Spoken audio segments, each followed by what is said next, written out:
Hello twelfth class, welcome back on Saya commerce classes.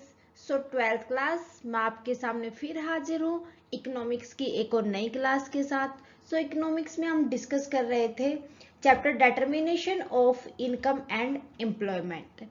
सो इस chapter के अंदर लास्ट क्लास में हमने डिस्कस किया था इन्वेस्टमेंट के बारे में। उम्मीद करती हूँ कि आपको अच्छे से समझ आ गया होगा इन्वेस्टमेंट वाला टॉपिक। अगर आपने अभी तक इन्वेस्टमेंट की क्लास नहीं देखी है तो आपसे रिक्वेस्ट है फटाफट से प्लेलिस्ट में जाके देख ले, क्योंकि आज हम डिस्कस करने जा रहे हैं कंजम्पशन फंक्शन को। भाई, जब हमने एग्रीगेट डिमांड पढ़ा था तो उसके अंदर हमने एग्रीगेट डिमांड के कुछ कंपोनेंट पढ़े थे, जिसके अंदर कंजम्पशन आता था, सेविंग आता था, इन्वेस्टमेंट आता था। सो इन्वेस्टमेंट हम कर चुके हैं। कंजम्पशन की अगर हम बात करें तो कंजम्पशन फंक्शन को आज की क्लास में हम डिस्कस करेंगे, देखेंगे कि कंजम्पशन फंक्शन का मीनिंग क्या होता है, विद द डायग्राम इसको अच्छे से समझेंगे। देन पढ़ेंगे type of propensity to consume. भाई, कंजम्पशन फंक्शन को ही प्रोपेंसिटी टू कंज्यूम कहा जाता है। हर एक चीज को अच्छे से हम पढ़ेंगे, देखते हैं कंजम्पशन फंक्शन। भाई, कंजम्पशन फंक्शन का मीन मैंने अभी आपको एक अनदर भी बताया था, प्रोपेंसिटी टू कंज्यूम। प्रोपेंसिटी का मतलब होता है किसी भी चीज के लिए इलिजिबल होना। यहां पर कंज्यूम के लिए इलिजिबल होगा। कोई भी चीज हम कब कंज्यूम करेंगे? जब हमारे पास इनकम होगी, कुछ पैसा आता होगा। ठीक है, तो प्रोपेंसिटी वही बताती है कि किस तरीके से कोई भी इनकम जो होती है वो इफेक्ट करके चलती है जो कंज्यूमर होता है उसके कंज्यूम करने की एबिलिटी को। ठीक है, सो जो प्रोपेंसिटी टू कंज्यूम या कंजम्पशन जो फंक्शन होता है वो ज्यादा कुछ नहीं होता, फंक्शनल रिलेशनशिप होता है किस किस के बीच में, between national income and consumption. National income and consumption, ठीक है, ये हमें याद रखना कि इनके बीच में फंक्शनल रिलेशन होगा नेशनल इनकम और कंजम्पशन के बीच में। क्लियर है? सो देखते हैं, household income is the most important determinant of consumption demand. भाई, जितनी भी हाउस होल्ड इनकम होती है उसी से हम डेटरमाइन कर सकते हैं कि कंजम्पशन के लिए कितनी डिमांड करेंगे, कितना हम कोई भी चीज खरीदेंगे।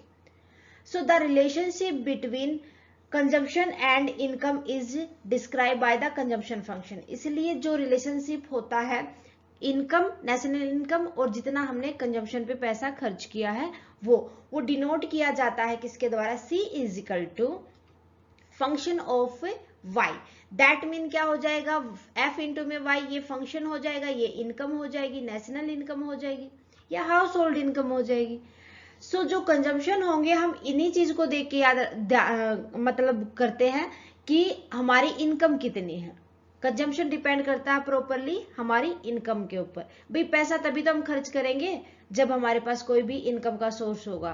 ठीक है, the most basic consumption function assume that consumption change at the same rate as income. भाई, कंजम्पशन फंक्शन यही अज्यूम करके चलता है कि जिस तरीके से इनकम के अंदर चेंज आता है उसी तरीके से कंजम्पशन के अंदर भी चेंज आता है। अगर हमारी इनकम इंक्रीज होती है तो हमारा कंजम्पशन भी इंक्रीज होता है, अगर हमारी इनकम डिक्रीज होती है तो हमारा कंजम्पशन भी डिक्रीज होता है। ठीक है, सो यहां पर फिर फॉर्मूला बन जाता है C is equal to C bar plus में CY। अब देखो C क्या होता है? यहां पर कंजम्पशन होता है, C हो जाएगा यहां पर कंजम्पशन, C बार हो जाएगा यहां पर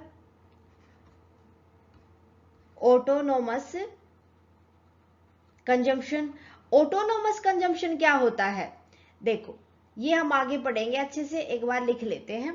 और C होता है यहाँ पर जो स्मॉल c से डिनोट कर रखा है, ये होता है इंड्यूस्ड कंजम्पशन।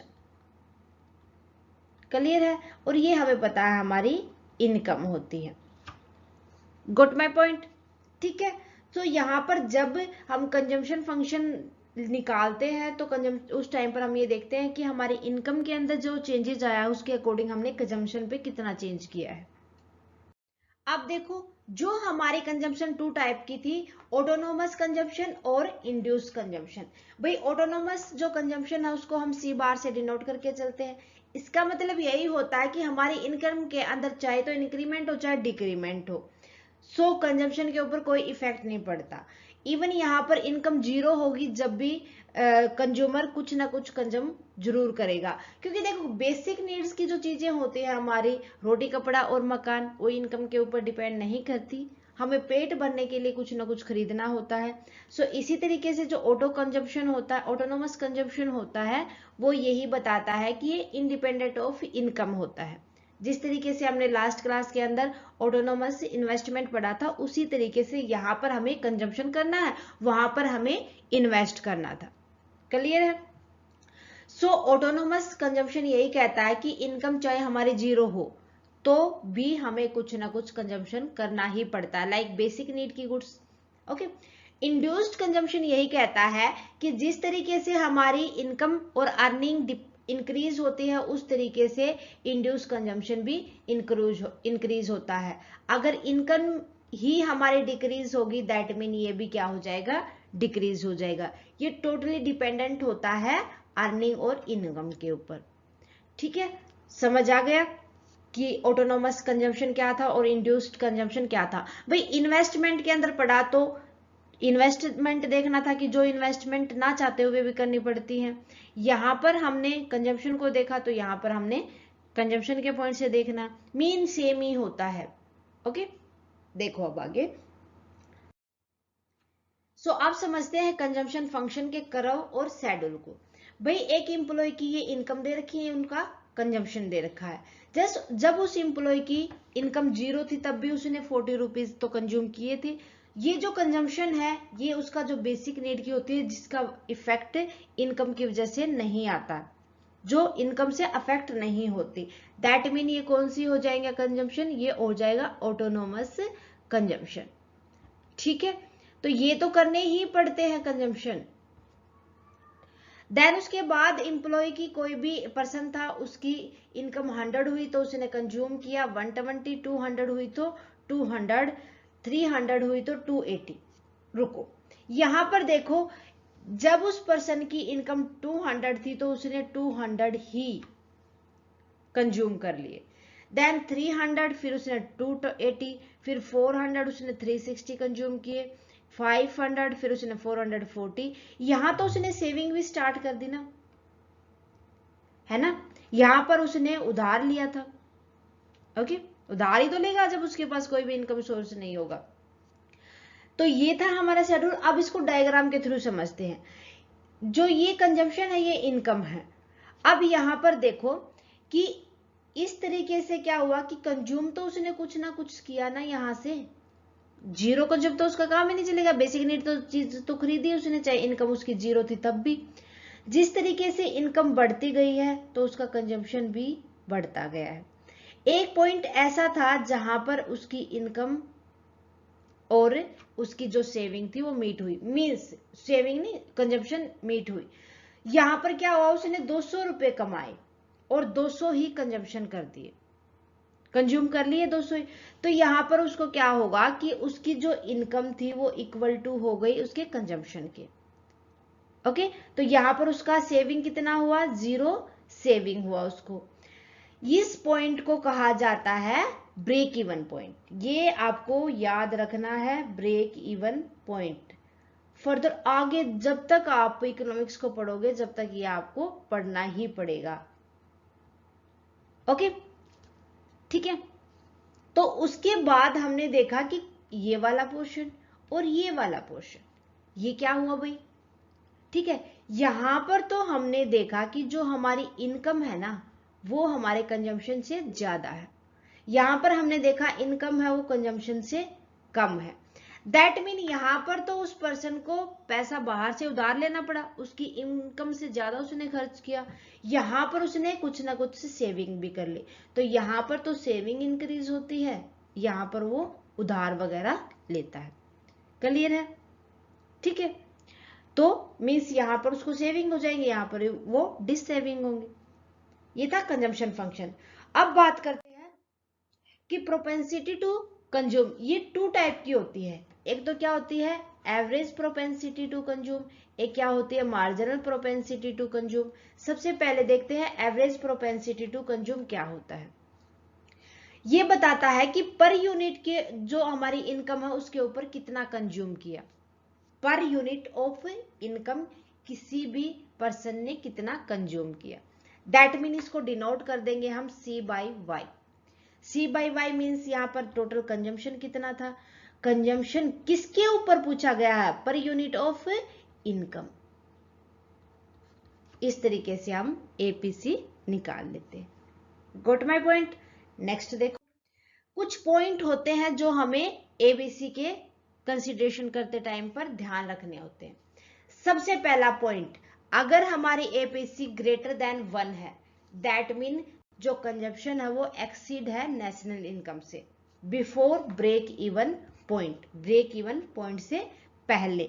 भाई देखो बिफोर पूछा गया है पहले, तो ब्रेक इवन पॉइंट तो ये हमारा यहां पर होता है, तो इससे पहले क्या होता है कि जो APC होते हैं वो मोर देन 1 होती है।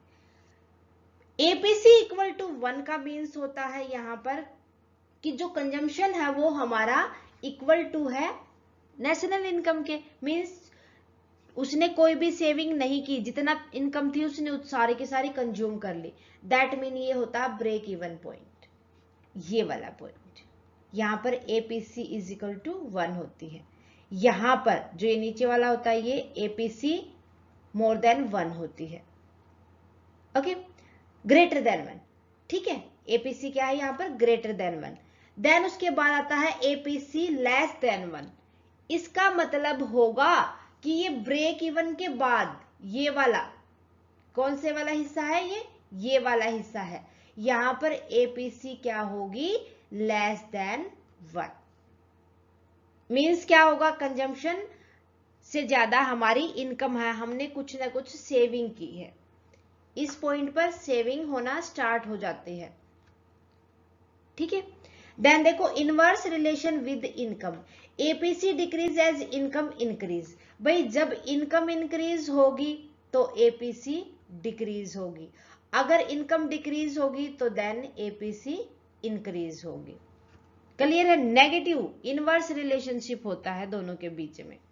APC can never be zero, APC कभी भी जीरो नहीं होगी, बिकॉज देखो एक कस्टमर के पास जीरो इनकम थी, फिर भी उसने क्या किया था, 40 रुपीज खर्च किए थे ड्यू टू ऑटोनोमस कंजम्पशन, की कुछ ना कुछ उसको बेसिक नीड के लिए खर्च करना ही पड़ता है।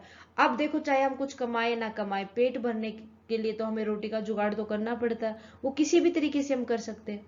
ओके, ये था हमारा APC और उससे रिलेटेड पॉइंट्स। अब बात करते हैं MPC के बारे में, मार्जिनल प्रोपेंसिटी टू कंज्यूम।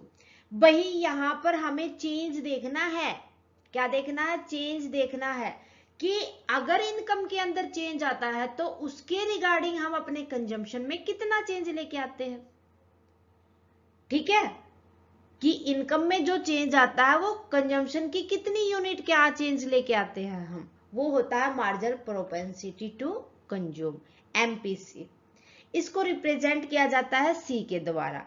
यहां पर change in consumption divide by में चेंज इन इनकम होता है। अब देखो चेंज इन कंजम्पशन डिवाइड कर देंगे हम चेंज इन इनकम, क्लियर है, तो चेंज इन Y होता है, ये चेंज इन C होता है। ओके, ये इसका फॉर्मूला हो जाएगा, change in C divide by में चेंज इन Y। अब इसमें किन किन पॉइंट का हमें ध्यान रखना, वो अगर APC इक्वल टू 1 है, अगर APC इक्वल टू 1 है तो ये कंडीशन होती है, अगर हमारी इनकम के अंदर अगर एक्स्ट्रा इनकम आ जाती है, इंक्रीमेंट हो जाती है, उस कंडीशन में जो हमने कंजप्शन के अंदर चेंज किया था अगर वो चेंज इन इनकम के इक्वल होगा, दैट मीन हमारी MPC इज इक्वल टू 1 हो जाएगी। जहां पर देखो ये वाला पॉइंट आया था ना, मीट वाला 200 यूनिट नो सेविंग की थी, तो यहां पर जब हमने क्या किया, हमारी इनकम के अंदर इंक्रीमेंट हुआ तो हमारी सेविंग के कंजप्शन के अंदर भी इंक्रीमेंट हुआ, तो इस कंडीशन में हमने 200 रुपए कमाए थे और 200 ही लगा दिए थे, तो इस पॉइंट पे थी MPC is equal to 1। MPC is equal 0, APC कभी 0 नहीं होती बट MPC 0 हो सकती है। इस कंडीशन में क्या कहता है, however if the entire additional income is saved, अगर हम सारी की सारी इनकम को सेव कर लेते, कोई भी कंजम्पशन नहीं करते, दैट मीन उस कंडीशन में कंजम्पशन आगे नहीं बढ़ेगा, वो जीरो के इक्वल आ जाएगा। क्लियर है? अब कहता है constant MPC, constant MPC slope of consumption करो, it remain constant in short run. भाई एमपीसी कांस्टेंट होगा ओनली जब हमारा शॉर्ट रन का हम ये देखेंगे कि इनकम के अंदर कितना चेंजेस आया है। शॉर्ट टाइम पीरियड के लिए देखा जाता है, खाली उसी टाइम पर कांस्टेंट हो सकता है, अदरवाइज लॉन्ग पीरियड के लिए एमपीसी कभी कांस्टेंट नहीं होगा। ठीक है, APC value more than MPC, हमेशा याद रखना जो एपीसी होती है वो की वैल्यू एमपीसी से हमेशा ज्यादा होती है। ठीक है, यहां पर तो देखो एमपीसी ग्रेटर देन भी नहीं होती, ना ही आपने देखा कि लेस देन होती है, बट एपीसी तो ग्रेटर देन भी होती है और मोर देन भी होती है, और कभी भी वो जीरो के इक्वल नहीं आती, इसीलिए जो एपीसी की वैल्यू होती है वो एमपीसी वैल्यू से ज्यादा होती है। ओके, सो ये था हमारा टॉपिक कंजम्पशन। उम्मीद करती हूँ कि आपको अच्छे से समझ आ गया होगा। सो आज के लिए बस इतना ही, मिलते हैं नेक्स्ट क्लास में। नेक्स्ट क्लास के अंदर हम डिस्कस कर लेंगे सेविंग को। सो आने वाली क्लास को बिल्कुल भी मिस ना करें, क्योंकि आने वाली क्लास के साथ जो हमारे एग्रीगेट डिमांड के जितने भी कंपोनेंट थे वो कंप्लीट हो जाएंगे, अच्छे से समझ आ जाएंगे। ठीक है स्टूडेंट्स, कोई भी किसी भी पॉइंट के रिगार्डिंग अगर आपका डाउट हो तो मुझे कमेंट सेक्शन में लिख दिया करो, जितना जल्दी पॉसिबल होगा आपके डाउट को क्लियर किया जाएगा।